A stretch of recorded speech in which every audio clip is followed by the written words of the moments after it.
Oye, ¿qué pasaría si resulta que el monstruo más famoso de la historia de la literatura no fuera, en realidad una criatura sobrenatural movida solo por la sed de sangre? Claro, sino que fuera algo distinto. Exacto. O sea, ¿qué pasaría si estuviéramos ante un brillante y metódico analista de logística que se está preparando paso a paso para infiltrarse en la sociedad moderna? Pues, a ver, esa es precisamente la premisa que rompe por completo con más de un siglo de adaptaciones. Ya te digo. Porque, claro, Hollywood nos ha dejado una imagen muy específica, muy simplificada de todo esto.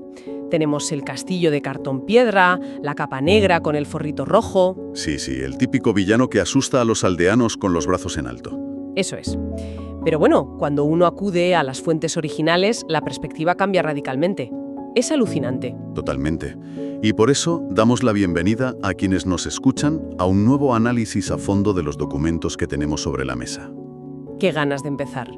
La misión de hoy es clarísima. Vamos a apartarnos de ese cliché cinematográfico tan digerible, digamos. Sí, ese cliché fácil. Exacto.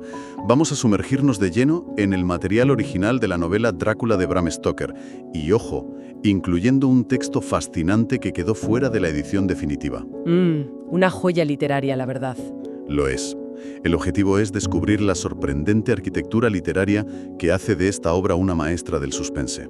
Porque, francamente, y estoy seguro de que coincidirás conmigo, esto no es un simple cuento de terror decimonónico. Ni muchísimo menos. De hecho, a ver, quien se acerque a estos textos esperando la típica narración lineal, esa donde una voz tranquilizadora te lleva de la mano, pues se va a dar de bruces con una estructura tremendamente fría. Muy desafiante. Súper desafiante. Hay que entender el contexto literario del siglo XIX, claro. La norma era el narrador omnisciente y erudito. Claro, el que lo sabe todo. Eso es, esa figura de autoridad, que todo lo ve, todo lo sabe y que, bueno, de alguna manera protege a quien lee diciéndole qué pensar o cómo sentirse. Y Stoker, en un movimiento que me parece absolutamente rompedor, coge y elimina esa red de seguridad. De un plumazo. Literalmente.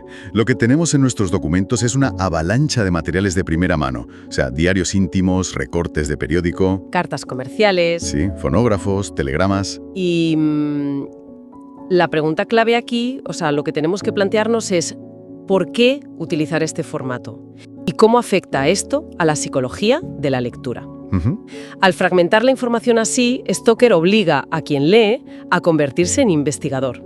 Es decir, se elimina esa barrera protectora entre la ficción y la realidad. Claro, no hay una voz autoral que te diga, bueno, no hay de qué preocuparse, el protagonista se salvará. Exactamente. El horror se descubre a cuentagotas y lo haces con la misma confusión y vulnerabilidad que experimentan los personajes. Es un distanciamiento clínico. Y paradójicamente te sumerge en una atmósfera de paranoia total. Totalmente. A ver, es como si, salvando las distancias, hoy intentáramos reconstruir un crimen a través de, no sé, un hilo de Twitter inconexo. Buena comparación. Sí, un hilo mezclado con facturas de un hotel y audios de WhatsApp recuperados de un teléfono perdido. Vas armando el puzzle. Eso es, un puzzle macabro. Pero un momento, porque tengo que hacer de abogado del diablo aquí. A ver, dispara. Si esta estructura epistolar fragmentada es la gran genialidad que define la novela y le da esa frialdad clínica, ¿por qué los documentos que estamos analizando incluyen un capítulo introductorio escrito a la manera tradicional? Ah, ya sé por dónde vas. Claro, me refiero a El invitado de Drácula, ese texto sobre el paso de Jonathan Harker por Múnich que Stoker eliminó de la primera edición. O sea, ¿acaso no rompía esa misma técnica que estamos alabando? Es una excelente objeción, la verdad. Y la respuesta revela muchísimo sobre el proceso de edición de Stoker. Porque, bueno, El invitado de Drácula se publicó póstumamente. Y la viuda de Stoker explicó que fue descartado por cuestiones de longitud, simplemente. Pero fíjate, muchos críticos sostienen que fue una decisión estilística brillante. O sea, que sobraba. Bueno, es que ese capítulo preliminar, aunque es fascinante, retrasaba el impacto inmersivo de los diarios que hablábamos antes. Ya, claro, rompía el ritmo. Exacto. Sin embargo, analizarlo hoy en nuestra inmersión es vital, porque establece la línea base psicológica de nuestro protagonista. Nos muestra cómo es él antes del trauma. Eso es. Nos enseña perfectamente por qué Jonathan Harker es la presa ideal. Totalmente. Y nos ayuda a entender esa especie de arrogancia de la racionalidad occidental de la época. Esa soberbia. Sí. O sea, en este relato en Múnich, tenemos a Harker paseando en carruaje. Es un día precioso. Pero su cochero, que se llama Johann, está aterrorizado. Muerto de miedo. Le suplica no desviarse por un camino secundario porque es la famosa noche de Walpurgis. O sea, Johann literalmente llora, mezcla su alemán nativo con un inglés roto por el pánico. Sí. Y le habla de un valle maldito donde entierran a los suicidas. Las señales de alarma son ensordecedoras, vamos, las banderas rojas están por todas partes. Por todas partes. Y aquí es donde Stoker disecciona la mentalidad del Imperio Británico. Porque Harker confía ciegamente en su modernidad. ¿Es el típico turista inglés? Tal cual. Para él, las advertencias de Johann no son un peligro real. Son folclores, supersticiones pintorescas de europeos del este. Algo que, bueno, un buen inglés educado puede ignorar con condescendencia. Es que cualquiera pensaría que dar un paseo por un cementerio abandonado en medio de la nada un día de tormenta es una idea terrible. Pues sí. Pero Harker, con toda su flema británica, coge y decide bajarse del carruaje. Con su bastón. Exacto. Coge su bastón de roble y se adentra a pie. Y claro, lo que sigue es casi un castigo divino a esa arrogancia. La naturaleza se vuelve contra él. Estalla una tormenta de nieve brutal. Granizo, de todo. De todo. Y acaba refugiándose, fíjate dónde, en un enorme sepulcro de mármol. Madre mía. El sepulcro de una condesa suicida, nada menos. Con una inscripción escalofriante en letras cirílicas. Sí, la de los muertos viajan deprisa. Esa misma. Y en medio de ese fenómeno meteorológico tan extremo, Harker es lanzado por los aires tras la caída de un rayo y pierde el conocimiento. ¡Qué locura de escena! Es brutal. Y lo que encuentra al despertar destroza ya cualquier ilusión de control, porque siente un peso en el pecho y descubre a un lobo gigantesco recostado sobre él. Con los colmillos expuestos a milímetros de su cara. Exacto. Pero entonces, de repente parece que la civilización triunfa. O sea, aparece una patrulla militar de la nada. ¡Qué oportuno! Sí, muy oportuno. El lobo huye y los soldados rescatan a Harker. Y claro, argumentan que el animal, en un extraño giro del destino, le estaba dando calor para evitar que muriera de frío en la tormenta. Y aquí, justo aquí, radica el primer gran giro maestro de la arquitectura del suspense de Stoker. A ver. Porque estoy segura de que quienes nos escuchan ya sospechan que esto no fue un golpe de suerte. Evidentemente. Al regresar al hotel, Harker descubre un telegrama que el Maitre había recibido horas antes. Un mensaje del mismísimo conde Drácula enviado desde Transilvania, ordenando la búsqueda de su huésped inglés, advirtiendo sobre la nieve y los lobos y, atención, pagando por adelantado el rescate. Tela. O sea, los soldados no tropezaron con él por casualidad en medio del valle. ¿Para nada? Esto a mí me resulta fascinante porque transforma por completo la naturaleza de la amenaza. O sea, ya no es el típico ataque de un monstruo salvaje que te sale al paso. No, no es instintivo. Es casi como una especie invasora que altera y controla un ecosistema para proteger su fuente de alimento antes de consumirla. O sea, Drácula lo estaba manteniendo vivo a propósito. Exactamente. El conde opera desde las sombras a cientos de kilómetros de distancia. Crea esta falsa sensación de seguridad que es aterradora. Porque el terror psicológico profundo no viene de saber que un lobo te puede comer en el bosque. Viene de comprender que la fuerza sobrenatural a la que te enfrentas tiene la capacidad logística de manipular a las autoridades militares. ¡Qué fuerte! Y de utilizar a las bestias salvajes como mantas térmicas para preservar a su presa.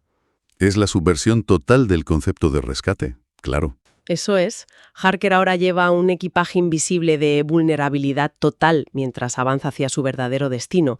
Él cree que está a salvo, pero está en la palma de la mano del conde. Y así, dejando atrás Múnich y este relato, entramos ya en la estructura definitiva de la novela, el diario oficial de Harker. Ahí empieza el descenso. Sí, él mismo anota un detalle geográfico muy, muy revelador en su diario. Dice saliendo del oeste y entrando al este. Es un cruce de fronteras literal y metafórico. Y hay que detenerse en cómo Stoker narra este descenso, porque es brillante. No nos lanza directamente a las tinieblas de golpe. te va cociendo a fuego lento. Exacto. Mezcla constantemente detalles turísticos sumamente mundanos con el terror latente. O sea, Harker anota que los trenes son cada vez más impuntuales, se queja de eso. Muy británico todo. Muy británico. Describe las ropas tradicionales de los eslovacos e incluso detalla los platos locales. Ah, sí, el paprika Händel. Ese pollo con pimentón que dice que le produce una sed insaciable. Me encanta que menciones eso, la verdad, porque siempre me había parecido extraño que un libro de terror dedicara tiempo a las recetas de cocina, ¿no? Claro, parece fuera de lugar. Pero tiene todo el sentido del mundo si lo pienses. Funciona como un ancla narrativa. O sea, le dice a la mente victoriana de la época que este es un mundo real, que es sólido, que está documentado. Precisamente, si vas a derribar la cordura de tu protagonista, primero tienes que cimentar su realidad. Tienes que convencerle de que el suelo que pisa es firme. Para luego quitárselo de un tirón. Eso es. Esta técnica hace que la colisión posterior con lo sobrenatural sea, devastadora. Y ese choque ocurre de forma palpable en Bistritz, en el Hotel Golden Crown. Harker está ahí a punto de tomar la diligencia hacia el Paso de Borgo, y la dueña del hotel le advierte, con terror absoluto en los ojos, que es la víspera del día de San Jorge, el momento en que las fuerzas demoníacas tienen pleno poder. Y la reacción de Harker es un poema a la incomodidad cultural. Porque la anciana, que está llorando desesperada, se quita un crucifijo del cuello y se lo pone a él. Un momento súper tenso. Para Harker, que recordemos que es un inglés anglicano muy estricto, esto roza la idolatría inaceptable. Es casi de mal gusto para él. Sí, le resulta súper incómodo. Pero claro, la presión social y el miedo irracional que percibe en ella son tan fuertes que al final lo acepta. Y fíjate, porque este es un punto de inflexión. El crucifijo pierde aquí su significado puramente teológico. Ya no es una cuestión de fe. Se convierte en una herramienta antropológica de supervivencia. Un chaleco salvavidas. Literalmente. Y ojo, no es solo la dueña del hotel. Cuando Harker sale al patio para subir a la diligencia, una multitud de aldeanos lo rodea. Madre mía, la escena es asfixiante. Murmuran palabras que él traduce como vampiro u hombre lobo. Se persignan y le hacen el gesto con 2 dedos, como apuntando, para protegerlo del mal de ojo. Vamos a desgranar esto un segundo, porque tela. Imagínate la situación. Si alguien se encuentra a punto de iniciar un simple viaje de negocios. Una firma de papeles, vamos. Sí, papeleo. Y de repente todo un pueblo se reúne para regalarle bendiciones, ajos y símbolos de protección contra el mal.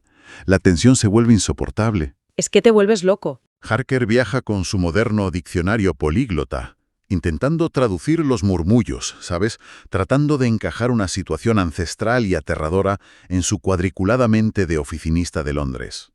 El contraste es desolador, la verdad. Y Stoker nos muestra muy bien cómo la belleza majestuosa de los Cárpatos choca frontalmente con el pánico de los pasajeros dentro de la diligencia. Y es ahí, justo en el Paso de Borgo, donde las defensas racionales de Harker caen por completo, se desmoronan. El punto de no retorno. Eso es, la diligencia lo deja en medio de la oscuridad. Y de las sombras aparece el transporte del conde, una calesa negra con caballos que son como el carbón. Y el cochero. Conducida por un cochero de una fuerza prodigiosa que parece una prensa de acero y unos ojos que brillan con un rojo antinatural. Es que el viaje final hacia el castillo es una pesadilla de desorientación. Da igual lo preparado que estés. Pero hay un detalle que me parece crucial para entender el mundo que Stoker está construyendo. A ver, cuéntame. A lo largo del camino, en medio de la noche, Harker ve llamas azules parpadeando en la oscuridad de los bosques. Sí. Y el cochero detiene la calesa, se baja y marca esos lugares con piedras. Y más tarde, ya en el castillo, se explica que esas llamas señalan tesoros malditos manchadas de sangre, tesoros escondidos. Y ese detalle no está puesto al azar, ¿eh? No es solo para generar un ambiente tétrico y asustar al lector. ¿Ah, no? No. Responde a la necesidad que tiene Stoker de dotar a lo sobrenatural de unas reglas económicas y logísticas reales. O sea, dinero contante y sonante. Exacto. El conde necesita financiar su invasión a Londres. Y esas llamas azules son, literalmente, la fuente de su capital. Claro, Drácula es un aristócrata arruinado por el paso de los siglos. Eso es. Necesita desenterrar oro maldito para pagar a abogados, agentes navieros y transportistas en Inglaterra. O sea, es una amenaza que entiende el valor del capital, el coste de las cosas. Eso le da una dimensión completamente nueva. O sea, es un monstruo con un plan de negocios en toda regla. Totalmente. Y cuando finalmente llegan al castillo, que está en ruinas y no hay sirvientes a la vista, se produce el esperado encuentro físico con el anfitrión. La mítica frase de «entre con libertad y por su propia voluntad». Un momento icónico. Y el conde, vestido completamente de negro de la cabeza a los pies, se presenta. Y la descripción física que Harker hace en su diario en ese momento es perturbadora. Pero no por lo monstruoso o lo grotesco, sino por las sutilezas. Es decir, la palidez cadavérica, las orejas ligeramente puntiagudas, el aliento fétido que le provoca náuseas a Harker. Detalles que desentonan. Claro, pero sobre todo son esos detalles profundamente animalescos integrados en un comportamiento de alta aristocracia, como el pelo en las palmas de las manos o las uñas extrañamente afiladas. Ya, pero fíjate, lo que realmente quiebra la mente de Harker, o sea, lo que convierte la experiencia en un auténtico infierno psicológico de verdad, no es la apariencia del conde. ¿Tú crees que es otra cosa? Para mí, es el diseño interno del castillo. Ah, el aislamiento. Claro, es un lujo decadente, tiene servicio de mesa de oro macizo, y sin embargo, no hay ni un solo espejo en todo el edificio. A ver, la ausencia de espejos es el clímax absoluto de esa indefensión. Totalmente. Porque claro, piensa en lo que significa esto para un diario íntimo. Harker está registrando la realidad a través de sus ojos y su pluma, ¿no? Sí. Sí, intentando aferrarse a la cordura. Exacto. Pero al no haber espejos, de pronto se le niega la capacidad de verificar su propia existencia física. Y por supuesto no puede ver el reflejo del conde cuando está detrás de él. Esto provoca una crisis epistemológica brutal. Si uno no puede confiar ni siquiera en lo que ven sus propios ojos frente a un espejo, ¿cómo puede confiar en que su propia mente no se está desintegrando? Es el aislamiento absoluto, vamos. El más puro terror psicológico. Y es precisamente en ese aislamiento, buscando algo a lo que aferrarse en medio de la locura, donde Harker encuentra la biblioteca del conde. El gran hallazgo. Y aquí es donde la verdadera naturaleza de esta obra maestra queda totalmente al descubierto. O sea, uno esperaría encontrar en el castillo de un vampiro transilvano, pues, grimorios centenarios. Libros de hechizos. Tratados de magia negra, alquimia o historia sangrienta. ¿Y qué es lo que encuentra Harker? Pues encuentra guías de viaje británicas, encuentra anuarios, atlas, mapas detallados, el directorio comercial de Londres. Y hasta catálogos del ejército y la armada. Y encuentra al propio conde recostado en un sofá, estudiando obsesivamente la guía Bradshaw. Que era, para quienes nos escuchan, el horario oficial de ferrocarriles de Inglaterra. Es alucinante. Esto me parece la analogía perfecta de una OPA hostil en el mundo corporativo. ¿Sí? O sea, el conde no está por ahí aullando a la luna llena. No. Está haciendo un análisis de mercado. Está estudiando la burocracia, los usos horarios y las vulnerabilidades de la infraestructura del Imperio Británico para absorber a la competencia. Esa es precisamente la modernidad aterradora de la que hablábamos al principio de nuestra inversión.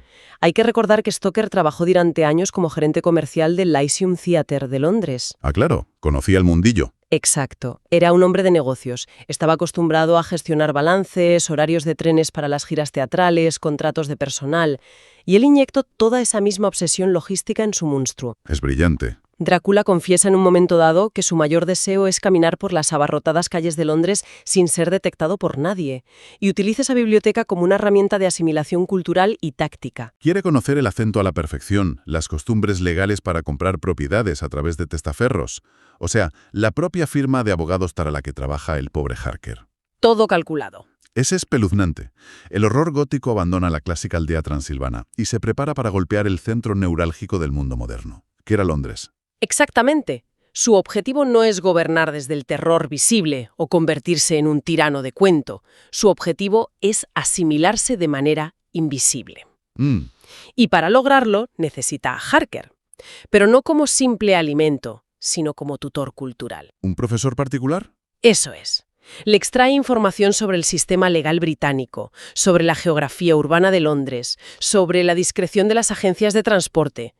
Stoker plantea aquí un miedo profundamente victoriano. ¿Cuál sería? La idea de que la civilización avanzada, con todas sus leyes, no es una fortaleza infranqueable, sino que es un sistema altamente predecible y documentado que una entidad antigua e implacable puede aprender a hackear.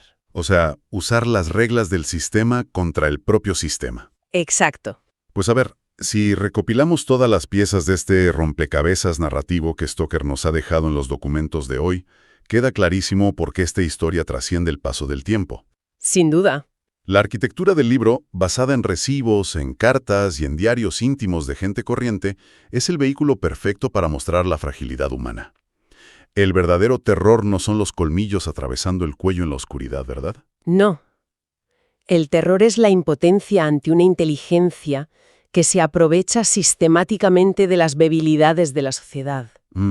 Es ver cómo toda la lógica, los diccionarios y los buenos modales occidentales se desmoronan por completo ante supersticiones ancestrales que resultan ser mortalmente ciertas. Ya ves. Es el proceso metódico por el cual te arrebatan la cordura y te aíslan del mundo, haciéndote creer al principio que todo está bajo control. Y así, dejando a Jonathan Harker atrapado en un castillo sin espejos, frente a un monstruo que está memorizando los horarios del metro de Londres, vamos cerrando este minucioso análisis de las fuentes originales. Ha sido una inmersión apasionante. Nos llevamos la certeza, desde luego, de que el suspense mejor construido no busca darnos un susto repentino, sino aislarnos lentamente hasta que comprendemos que la salida ha estado cerrada desde el principio. Gracias a la gente que está al otro lado por acompañarnos hoy. Un placer.